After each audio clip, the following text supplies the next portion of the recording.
y'all, and welcome back to my channel, A Year in Books with Zoe. I'm hoping that your year is going better than mine so far because I'm ready for 2024.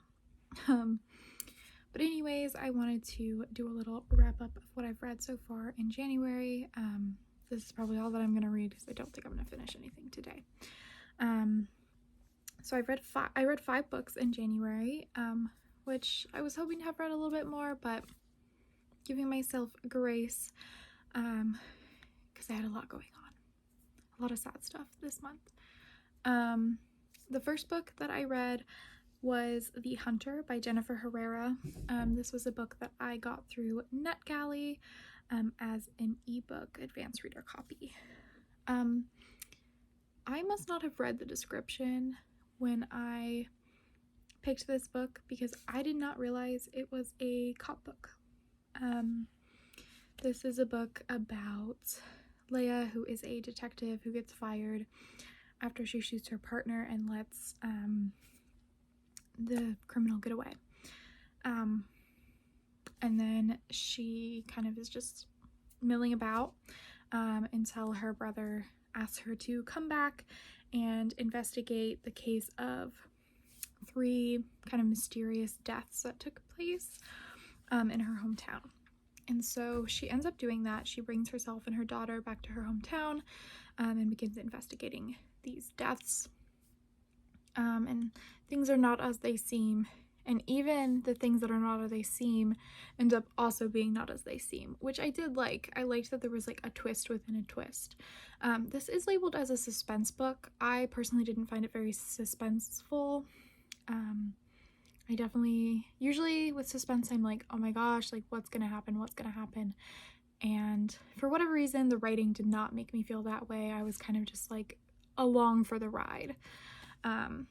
There were a bunch of interesting elements in the story. The aspect of the hunter, which I won't get into because it's a spoiler, is interesting. Leia's kind of difficulties with dealing with her emotions is interesting. Figuring out like small town secrets is also very interesting. I'm not sure that I was a huge fan of Leia as a character. I think that she has like these high morals and then instantly sacrifices them as soon as things become difficult, which I didn't like. And she also has a husband who is still the police chief and was the police chief that fired her, who is a black man. And although it like kind of talks about that, I just feel like Leia doesn't fully understand that or think about that. She's very like within herself and her own issues and her own emotions. So she kind of ignores everybody else's issues around her. I did like seeing her daughter like interact with her family members. That was a really cute like breakup in the story. The book was fine. Definitely not going to be my favorite read. Not my most memorable read. If you like mystery books, I'm sure you'd enjoy it. If you like detective books, I'm sure you'd enjoy it, but it just didn't do it for me in the way that other mystery books do. But yeah. And then I finished reading Charm by Tracy Wolff. I got this book for my birthday back in November 2022. And I had intended to read it before I went to Tracy Wolff's book signing, but I didn't. But let me see. I did get the book signed by her, which I think is really cool. She is a lovely person, so if you have a chance to meet her, I highly recommend doing so because she's just awesome. I really love the Crave series. I highly recommend it if you haven't read it yet. The first book is a little bit like, the word I guess I would use is kind of cringy. It uses things like AF and hashtags, but the books from following that kind of downplay that and aren't as I guess forcefully trying to be teenagery. But I really love the message of friendship, of personal growth, in these stories. I think people usually consider it to be like a combination of Twilight and Harry Potter, but I think that, in my opinion, I think the story is kind of beyond that and its own complete thing. But if you wanted something to kind of compare it to, that's probably what I would say.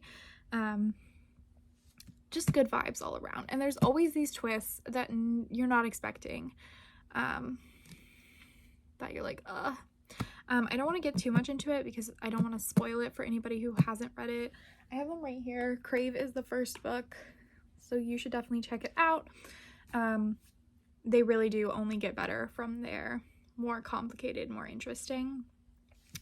They are big books, long books. This is like one of the smaller ones, but very, very good. This is kind of, there's lots of time jumps, time dragons, all kinds of crazy things are happening. We have like enemies to lovers, a romance going on, which who doesn't love that? And lots of slice of life stuff, which is also pretty nice. I kind of expected that I would find this book boring, but I really loved it. I will say, near the end though, I was ready to be done. As much as I love these books, as much as I love Tracy Wolff as an author, it's just a long book and I had other things that I needed to do. And I've been reading it for a long time, so I was excited to have finished it. But I am looking forward to the last book, maybe, in this series, Cherish, which comes out sometime this year, I believe, and the spin-off series about one of the characters we meet in one of the other books. But anyways, check it out if you haven't read it. They're good. I promise you. All right, and then I also read My Sister the Serial Killer by Oyinkan Braithwaite. Again, I hope I'm saying that right. I did talk about this in a book haul that I did previously. I have been wanting to read this book for a really long time.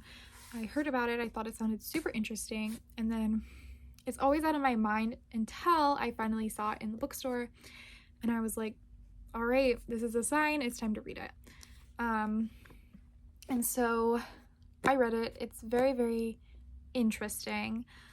It's definitely a style of writing that I haven't really experienced before. I don't know how to describe it to you.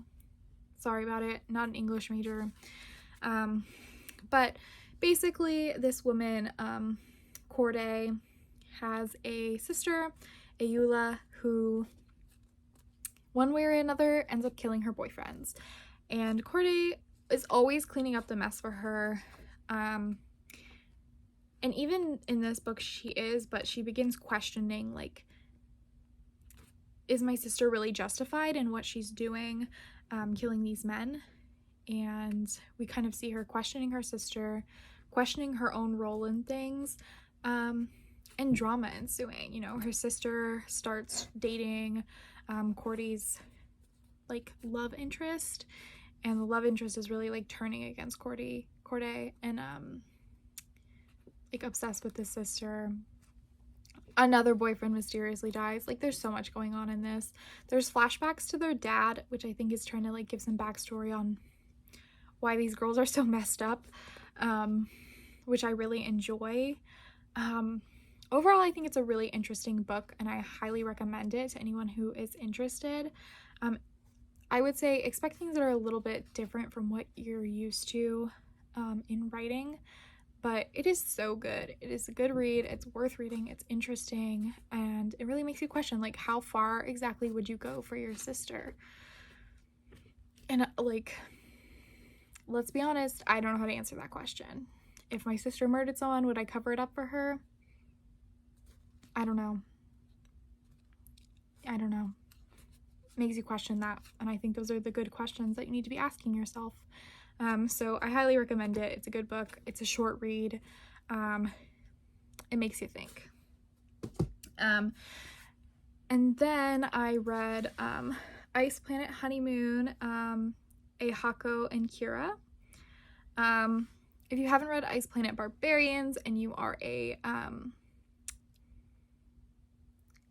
spicy, sexy romance lover, monster romance lover, you should definitely check them out. There are like a million of them, but they're very good. It's very like cute, heartwarming romances that can kind of take your mind off things. I'm collecting the cute covers that are coming out of them, and the cute ones that are like published in paper do contain like the actual story plus the honeymoon in them. But I had read the story about Aehako and Kira on Kindle Unlimited, which I do believe the books are all still on Kindle Unlimited, so I had to read the honeymoon separately. This was at a difficult time during my month, and I just felt that I really needed some of a pick-me-up to kind of make me feel a little bit better, and it definitely did. It's very heartwarming, sweet. I liked the relationship dynamic between them. I really like Ice Planet Barbarians. The first book is a little rough, but it just gets better from there. So if that's something that interests you, I do recommend checking it out. The final book that I read was Darklight by Bella Forrest. This is a vampire book, but it definitely takes vampires in a different way than I've personally ever seen it. The vampires can sense evil in humans and on the immortal plane where there's like other beings, and so they only kill and consume people who have this evil within them to create a balance to remove evil from the world. But in this book, the vampires have disappeared for whatever reason at the beginning, and they're fighting these things called red bills, which popped up after the vampires left, and they are basically huge blood-hungry birds that are constantly attacking people, and this secret organization has to take them out to protect the human population. And then very quickly, we have our main girl get grabbed, and she ends up meeting this vampire. He kind of explains all the story, all the history of what's going on with the vampires and humans, and convinces her to help him convince the humans that the vampires need to be partners to them. And so we kind of see that in the story. We learn a little bit about vampires. There's lots of action. There's a little bit of romance. I would say that this is not heavy on the romance. It's a good balance of like action, story building, romance. The main character is very independent and powerful, which I really like. I listened to it on Audible. I loved it on Audible. No longer available there. No longer available on Amazon. I believe that it is out of print. However, if you go to the author Bella Forrest's website, you can find the books available in ebook form. You can buy them separately, or you can buy them in a bundle for $40. Or she also has a separate site for her audiobooks, but the audiobooks I believe are $15 each, which is a little bit pricey, but the audiobook is good. And if you're more of an audiobook person, then you might want to check it out. I like the narrator. She did a good job. You can also find the books like in actual print on like thrift books and used books. You might even be able to find them in a library. There's no library in my town, so I can't find them in a library, but your library may have them. But yeah, that's the reading that I did for this month. Overall, I enjoyed it. I'm listening to an audiobook, Sharp Objects by Jillian Flynn, and then I'm also reading a book called Danny Capello and the Shadows of Men, which is pretty interesting so far. I'm about 60% of the way through that, and then I don't know how far I am in my audiobook.